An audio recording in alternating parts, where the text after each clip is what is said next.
this is Ro. I'm here with a really quick intro, trying to get it all into my car, so I'm sorry about the lighting. But I have an amazing guest that I just did the best interview with for you guys today. Her name is Brittany. Her channel is The Compound 24/7. Her husband, you might know his channel. His name is Josh, and it's Lockdown 23/1. Brittany has so much experience with not only supporting a loved one while he's inside, but also the success after, despite everything that you have to go through with all the trials and the tribulations, and basically the system sets you up for failure, as we've seen over and over and over again. So it is so fun for me to highlight the success stories and the couples who fought through the hard times, because it's not easy, as she explains, and they get to the other side, and they can be the example for us, and they can be the people that we look towards to strive to be when it gets hard, when our loved ones are coming home. So I don't want to talk and waste any more time. Here is my interview with the beautiful Brittany. Make sure you go subscribe to her channel and follow her on social media. I will post all of her links below.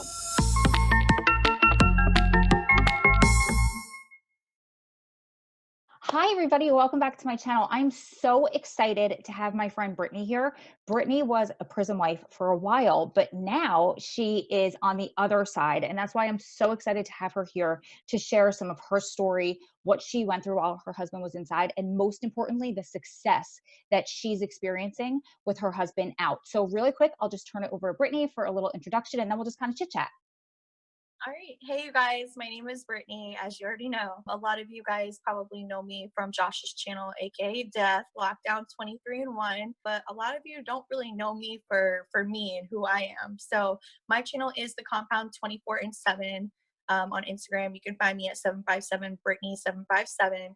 And like she said, I held Josh down basically during his prison bids. Thank you so much for being here. You are such a wealth of knowledge. And what I love about you is the fact that you stood by him, and you are such like a power success story right now. You guys are a power couple. And I love that because all the time we hear, oh, it's never going to work, or, move on with your life, girl, you could do better, or why are you sticking around, and all of that stuff. But that's because you love him and he has your heart. So, can you talk to the women who are hearing that? And I'm sure you heard that as well. How did you kind of get through that and ignore that? I feel like I've always kind of been the black sheep of my family because I've always kind of done my own thing and I've never really cared what other people thought. So it kind of was like that when I started dating Josh. We met at a mutual friend's party and it was like, I've never believed in like love at first sight, but I swear to God, like we locked eyes and it was just like, it was over. Like I was like, this man, like I don't know what it is, but it was like an instant connection.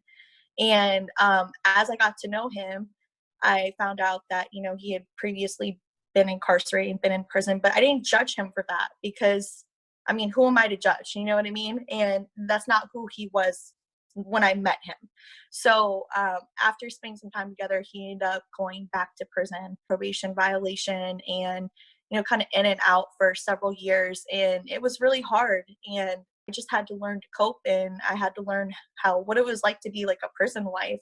Never gone through it before. So it was like a first time for me. Like I said, like black sheep, it kind of carried through because everybody's like, why are you with him? Why would you want to be with someone who's been incarcerated? Like, you can do better than that. Can't you get someone or find someone that you like on the outside, that sort of thing? But people don't understand you cannot help who you love. You know what I mean? And when you love someone that much, you're going to fight for them. You're going to fight for that relationship. And that's what I did. We both did. I love that. And first of all, you're absolutely right. You can't help what your heart wants. Also, look at how many people get arrested nowadays. Look at the numbers in the system. And it's just you're so against the mold. You're beautiful. You're so well spoken. And I think that a lot of times people forget that we're not the anomaly. There's so many different people from so many different walks of life with so many different backgrounds that have gone through this. So did you have your children before or after he was incarcerated? So yeah, I was pregnant, and then when he was home, obviously. And then I ended up having my children while he was incarcerated. And the crazy part is when I went into labor, it was very unexpected. It was like an emergency C-section. And he was actually in the hole when this happened. So we had no way to communicate with each other. And it was just, not only was I going through this alone, as I knew I would have to when he ended up getting incarcerated, but I was doing this alone now, and I didn't even have his emotional support through the phone at the time. So it was a very difficult time. The only people I had were his parents, basically, and my grandmother. And they were all supportive? Yeah, they Okay. were definitely very supportive. My grandmother was extremely supportive, which is surprising because people don't really expect that. You know what I mean? Like a older, mature mentality, that sort of thing. You would think that she would be like, "Girl, what the hell are you thinking?" Like, but no, she had my back, and she raised me, so she was like my mother. So it was a lot of help. I don't know what I'd do without them. Sometimes it's crazy because people will shock you, the ones that are supportive and non-judgmental, and it's amazing. So I know that through your channel, you have twins and one of them has special needs. And it's crazy because I know so many people through Strong Prison Lives and Families that go through their whole pregnancy like you did, and labor and delivery, all those emotions on top of the emotions we already go through. How did Yeah. you deal with that? And then having these two babies, one with special needs, while he was ripped away from you. Yeah, it was extremely hard. The only thing I could do was I had a choice where I could be with him or I couldn't be with him. But why would I not want to be with someone who I love? Why would I not want to be with the father of my children? You know what I mean? So what I did was I basically had that fight or flight mentality. So I fought. I fought for my relationship. I fought for my marriage. I fought for my kids. I fought to keep my family together. Um, I spent a lot of nights where it was just like, I don't know how I'm gonna get through this. I don't think I can do this anymore. Like I'm not this strong. How am I gonna do this? But you just get to a routine where it starts setting in and reality sets in, and you're just like, okay, I have two choices. I can do this and I cannot complain about it and just do the best that I can, or I can leave and just lose what I fought so hard and went through all this stuff for. So that's basically what happened. I just tried to be strong and I held on to the ones who supported me, and I did what I could and I made the best out of it.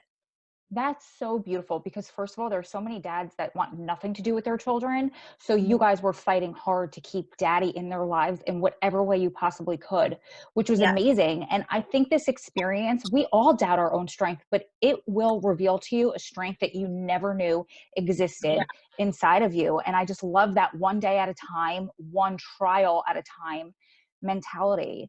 You told me before that you kind of did this really adorable age appropriate story for your children, like where's daddy? So can you tell that story? And then when did you finally tell them like what was going on where he was?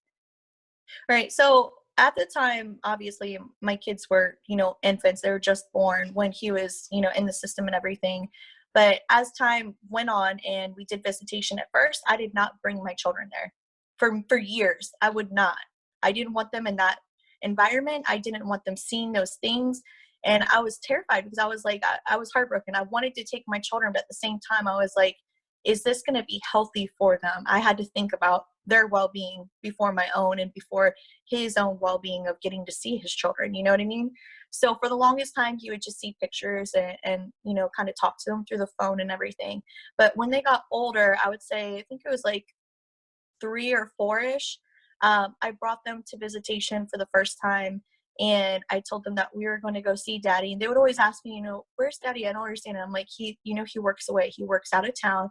He's working at the candy factory, or, you know what I mean? I would tell them things where it was believable, but not to where I'm, insulting their intelligence at the same time, because I wanted to be transparent with them, but I also wanted to protect their hearts. So yeah, I would tell them basically like their dad was at the candy factory, and they would be like, well, I don't understand. Why are there, like, why do we have to go through security? Like they're young, but they were so smart. And I think a lot of people don't understand or realize how intelligent kids really are. Like, you think that they don't know these things, but they know when something's off and not right. So I would have to explain to him, well, he works at the factory and those are the guards to protect, the things inside the factory and make sure everybody's safe and doing things the way they should at work and that sort of thing. And then they would ask me, why is he dressed like that? I'm like, well, that's his uniform. So that's kind of how I played it off. And then, when they got older, like literally older, we just explained to them probably in the last year, maybe year and a half, what actually happened to daddy. And the reason why we explained it, we didn't go into complete detail, but we were like, daddy made some mistakes and he got in trouble. And the reason why we thought it was important to tell them is because we don't want them ever thinking that we kept something from them. Yeah. We don't want them to think that they can't trust us. And they're at the age where they're starting to learn from mistakes themselves. They're starting to, the innocence is starting to wear off and they're starting to like, let me do this and that at school and see what happens sort of thing. And we wanted to show them, we want you to be good people. We want you to grow up to be good people in lives and good citizens. And if you don't, this is what could happen to you. You know what I mean? So we kind of use it as like a learning tool as well for them. That's incredible. And I love the age appropriateness. And I have to comment, like, I don't have any kids, but what my sister's friends, they call it like, there's mom brain where you forget things, but there's also mom brain where you guys can think of things on the fly, like have an answer for anything. It's adorable to me. It's amazing to me. And I love every second of it. But I think that's great. You know your own children and Right. what's right and wrong and when to tell them things. I think it's amazing you're using it as an experience where you could teach them, because that's what this is all about. I mean, that's what life is about. So tell me, what was the worst experience you went through while he was inside? Oh gosh. I mean, aside from my emergency C-section, because one of my twins' heart rates were dropping and her being born with a disability, she has a physical limitation. So one of my twins, her name is Miley, she was born missing from about here down on her lower left arm, and it's called amniotic band syndrome. And it's very rare, spontaneous. They don't understand why it happens. It's just kind of, it does. And when she was born like that, like we knew ahead of time. We were told ahead of time when he was home that she was going to be missing her lower arm, but we didn't know what else could happen. We didn't know she could be born with cleft lip, cleft palate. It could kill her, wrap around her neck, the band, and actually kill her and cut off circulation. So it was a big mystery. Like we didn't know what to expect. So when they were born and after that traumatic birth, it was so hard because I didn't have him to even talk to. Like he wasn't there, but I also I literally had nobody there except for my grandparents and his parents. I had nobody else there to help me. Nobody came to see me. Like I was alone, and it was like the worst. It was the happiest feeling in the world to have my kids, but it was such an overwhelming sadness that it's so unexplainable unless you go through it. You just can't fathom it. And that was really hard for me. So I just didn't know what to expect. And to see her born like that, missing the lower left arm, like it just killed me. So it kills me to this day because, she's she's my baby. And I'm so protective over her. And a lot of people don't understand that she was born like that. And it wasn't my fault. It wasn't her fault. So a lot of people ignorantly will say, what did you do? Like, why is she like that? Like, or kids, kids are curious and they don't understand. They'll ask about it. So it's just one of those things where it was very hard for me to go through. But aside from that, I think the hardest part too was just readjusting when he came home, because like I said, I got in a routine of him being gone, and you build up this wall and you build up the strength and everything, and you're strong enough to get through the day and get things done and take care of your kids and do your thing. Life goes on. But when they come home, you're just kind of like, oh my God, like this is so weird. Like I've been wanting this for so long. This has been my dream. And it's such an overwhelming, amazing feeling that you're confused. You're like, well, I don't understand why I feel this way. Why do I feel like life is so weird and like things aren't right?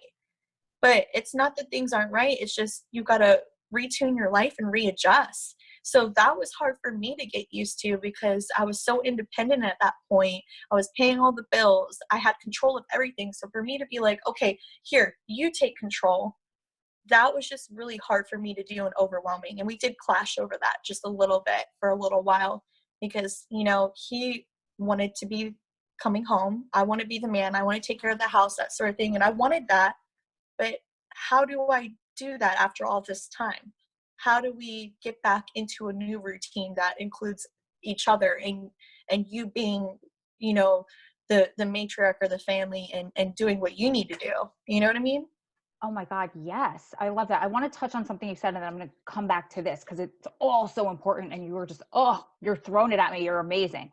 So you are going back to your daughter, such an amazing, strong woman. And now going through what you went through, you can instill that strength on your beautiful little baby. And she's going to grow up into a strong, independent woman, despite her limitations, because of the example that you set for her throughout all of this time. And I think that's amazing. And it touches my heart so much because people just say the cruelest things to prison wives, to people who support people on the inside. You heard it about you and, oh my God, how dare you? They have no idea what you're going through. They have no idea when they see you in the grocery line and maybe you look disheveled or you're shedding a tear or fighting tears, what you have been through and all of maybe those. you just got off a really bad phone call with your significant Right. other. You don't Right. understand that and you can't tell them that. Right. You just got to kind of suck it up and act like nothing's wrong. And Right.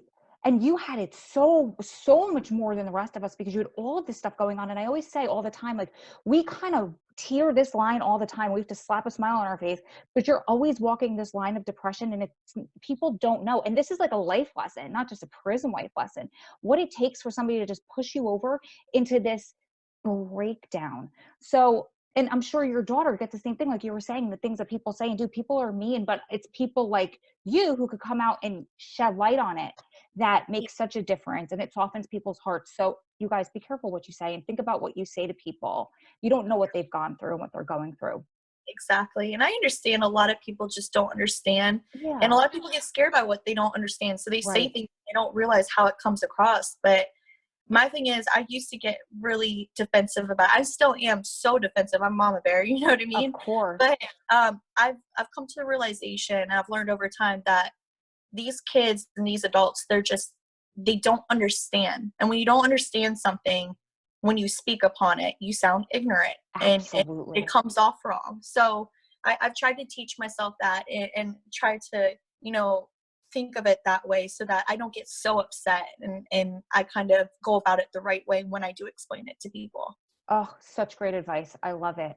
So going back to preparing for him to come home and those struggles, I would love to talk more about that because that's an area that I don't have any experience, and I get asked that all the time. And that's where I think for our subscribers, my subscribers would get so much value out of what you post in your channel. So you guys go over there and follow Brittany, but also, like, how did you prepare for this? And I can only imagine the struggles you face. I would love for you to talk about how you kind of worked through those in the beginning.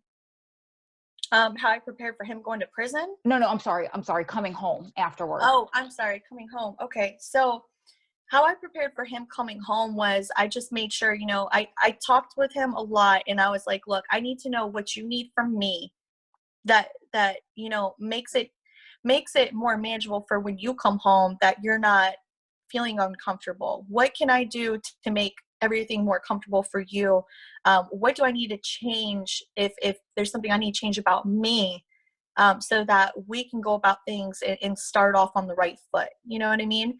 And say for him, like I also told him, you know, this needs to change. This needs to change. I expect this. Set your expectations, set your limitations. Don't sit there and allow each other to cross the line, because when you do that, it's a blurred line at that point. I mean, where are the boundaries? There are no boundaries. So for me, it was just it's more of communication and being on the same page with each other. And the only way you can do that is if you have a strong, healthy relationship and you listen to each other. So for me, it was a lot of preparing, listening, learning.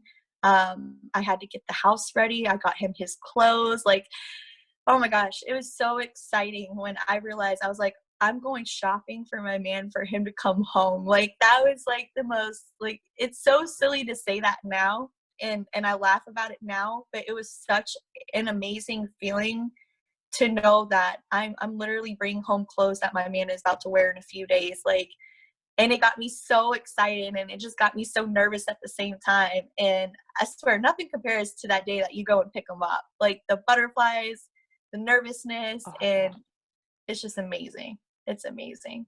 oh, I love that. I bet. And I love what you said earlier about what, talking through it and what do I need to change about myself? Because somebody posted on one of my comments the other day and they were like, there's no room for pride in true love or something like that. And that's, you put your ego aside and you're like, how are we going to do this? Me and you, not I'm right all the time and da da da da da, because that's not the way a relationship will work or be successful. So that's such good Right. advice. And like just the thought of you shopping for your man to bring him home is like, oh, amazing to me.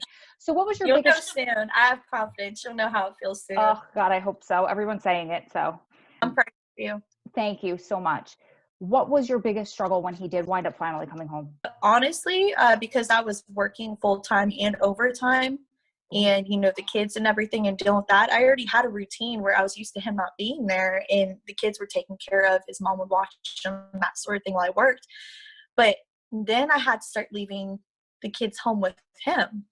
You know what I mean? And I'm like, I know you're their father, and I know you love them, and I know you know how to take care of them, but I'm so scared because we literally have never had to do this before, and I'm literally just taking all my trust and putting it in your hands. That's all I can do. You know what I mean? So I was sitting there just racking my brain all day, like, oh my gosh, what are the kids doing? What is he doing with the kids? Like, are they okay? Is he doing okay? Is he going to be overwhelmed where this is going to be so much for him, too much too soon? You know what I mean?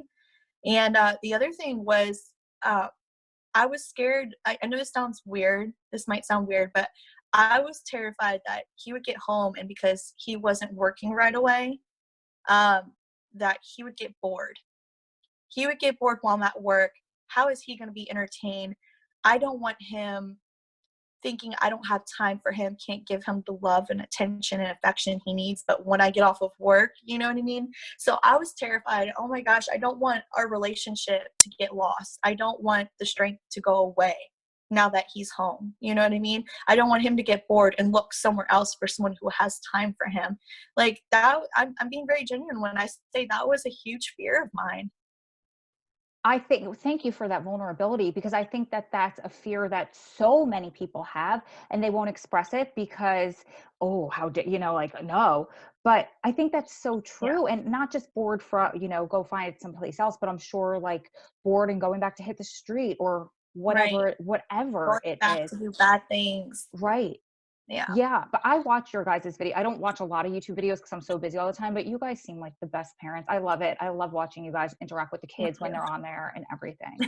Yeah, it's awesome. So tell me about, like, I'm sure this is a big fear of mine for when Adam comes home, like those quirks and kind of like the institutionalization stuff when they do come home. Like what were some of those quirks, if he had any, and how did you work through them? Yeah, I didn't really think about that when he was coming home, but when I experienced it when he came home, oh gosh, it threw me for a loop because I was like, what in the world is going on here? Like, why are you talking like this? Why are you talking like I'm your homeboy? Why are you looking at me like a wild animal when you get mad at me? Like little things like that. Like you gotta, I know it sounds cliche, but you gotta put yourself in their shoes. You gotta take a step back. Don't think and react out of anger. Try not to do that because it's literally not going to solve anything. It's going to make things 50 times worse. You got to sit there and put yourself in their shoes and think, okay, he has been conditioned to live in this environment. It's the most negative environment you could possibly think of. Nothing positive ever comes out of it. You know what I mean? And he's been dealing with people from all walks of life and having to live with these people on a daily basis. And then you throw into the loop, in the mix, people who have mental health issues and they're not getting proper treatment. They're incarcerated with him. So he's having to like watch his life on a daily basis and live a certain way. And he has to keep a mentality to a certain aspect too, because if he doesn't, then people are going to look at him as weak. So it's a lot of readjusting, a lot of selflessly trying to put yourself in their shoes and take a step back and just try to realize it's not you, it's not meant to be directed towards you, it's just how they were conditioned, and you got to break the cycle. It's all about reconditioning them. So you got to like retrain your man how you want him to be, basically. And he's gotta want it, because if he doesn't want it, then it's not gonna happen, you know? Oh, that Um, is so valuable. Go ahead. Did I interrupt you? Keep going. oh, no, that's all. Just basically, just put yourself in their shoes. Oh, That's all you do. that's the best advice ever. It's just so down to earth and Mhm. true. And I love, like, I could say that all day long, but I never lived it. So I don't Yeah. feel like I have the ability to do that where you have the experience. And I love it. So, like, I know that there's not like a real time frame, but how long do you say that around lasted before he just kind of started being like the normal Josh you knew before? I would totally be lying to you if I told you that I don't see it now. You know what I mean? Really? He still has quirks like that, certain mentalities or ways of thinking, or, you know, rules he lives by, sort of thing, that he still sticks with to this day. Is he the same person? Absolutely not. But does he have those little quirks here and there that I see come out every now and then? Yes. I mean, it's not gonna happen overnight. This is something that he went through for so many years. It's gonna take many years to overcome it and get past it. How long has he been home? He's been home now for 4 years. Okay. I think it's been 4 years. So it's taken a lot of time. It's getting a lot better. I mean, he's literally, it's like night and day, the person that he is now compared to when he first came home. He's an amazing man. He goes above and beyond for us. Like, I'm very thankful. I really got blessed with him, because it could have turned out to be, you know, a statistic. It really could. But we fought for our marriage, and we fought for each other and our children. And Oh, that's what you gotta do. You gotta want it. I love that so much. And sometimes it just takes that time that it clicks. And I know Adams said this to me, and I'm sure it's the same for you guys, where you probably play a very integral, I can't speak, I swear I shouldn't try to use big words, but Integral. you probably play that role in his life where he thinks first. Like, I know that there was one point where some guy was trying to go after Adam, and he's like, I grabbed him, and then a picture of you flashed in my head, and I was like, it's not worth it. And I'm sure that's the same for you with him, and you guys work so well together. And that's why I wanted you on here, because you are such a success story, and we don't hear those enough. We always hear, oh, he violated, he went back in, it didn't work out, he was lying to me.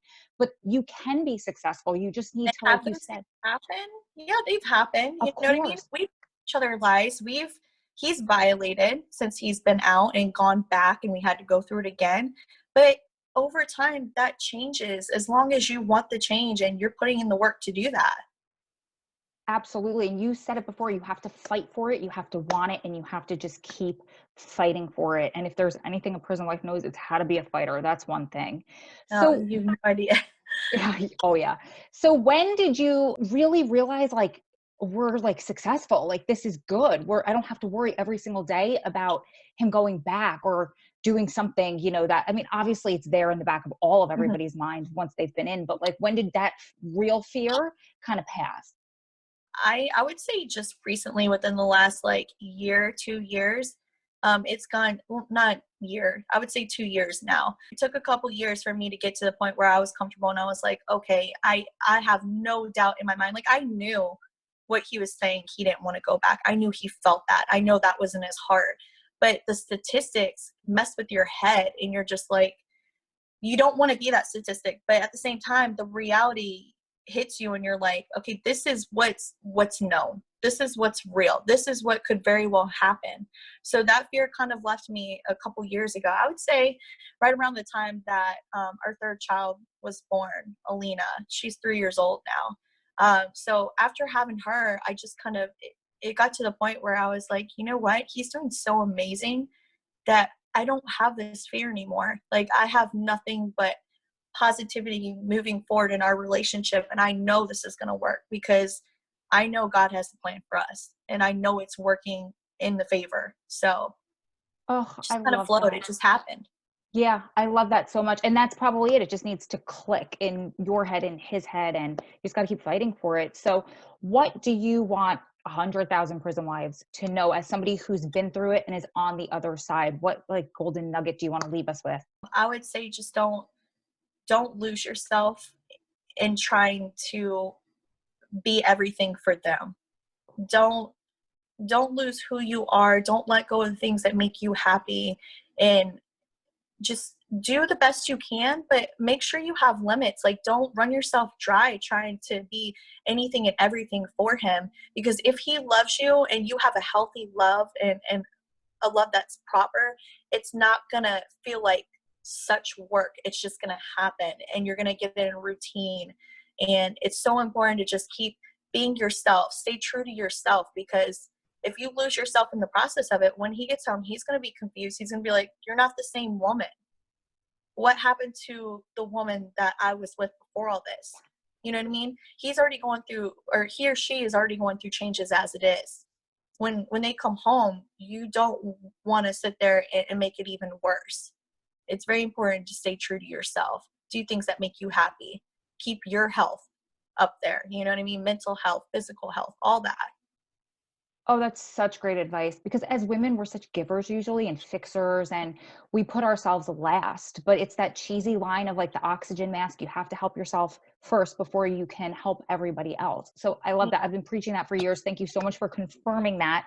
One more time, where can everybody find you? Because everybody needs to go over and follow Brittany, because she's like the next half of this that we're all waiting for. So we could follow the journey and be inspired by you. Right. And my channel, just so everybody knows, I mean, it's not for everybody. I don't have a rhyme or reason to what I do on my channel.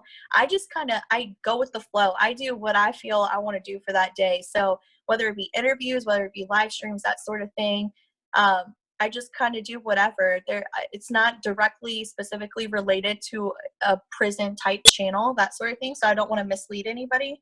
But if you want to get to know me more and get to know our lives a little more, you're going to get that. If you go to my channel. So once again, my channel is The Compound 24 and 7. And don't forget to hit that bell, subscribe. Can you believe how a lot of people who go to your channel, watch your videos, they don't subscribe? Yeah. About half don't even subscribe. And Yeah. It's so crazy to think that. I think a lot of people just either don't realize how to do it, or they're too lazy. I don't know what it is. But definitely subscribe, hit the bell so you don't miss anything. And if you want to follow me on Instagram, it's 757 Brittany 757. And any questions, anything you need help with, I'm all ears. Like, I've been through it. I don't know everything. I don't claim to know everything, but whatever I do know and whatever you need help with, I'm more than happy to try to help. Oh, you're the best. I just love you. Thank you so much for being here and sharing all of your amazing advice and everything that you've been through to help everybody that's going through it behind you. So I look forward to, of course, you're welcome back anytime. I look forward to chatting again, and we'll see you soon. Sounds good. Thank you so much, girl. Of course, Bye. of course. Okay, bye. Thank you so much for watching. You guys keep staying strong, keep loving strong, keep supporting one another through this journey, because you're one day closer to it all being over. Lots of love from my heart and Brittany's heart to all of yours. See you beautiful ladies and gentlemen in the next one. Bye, guys.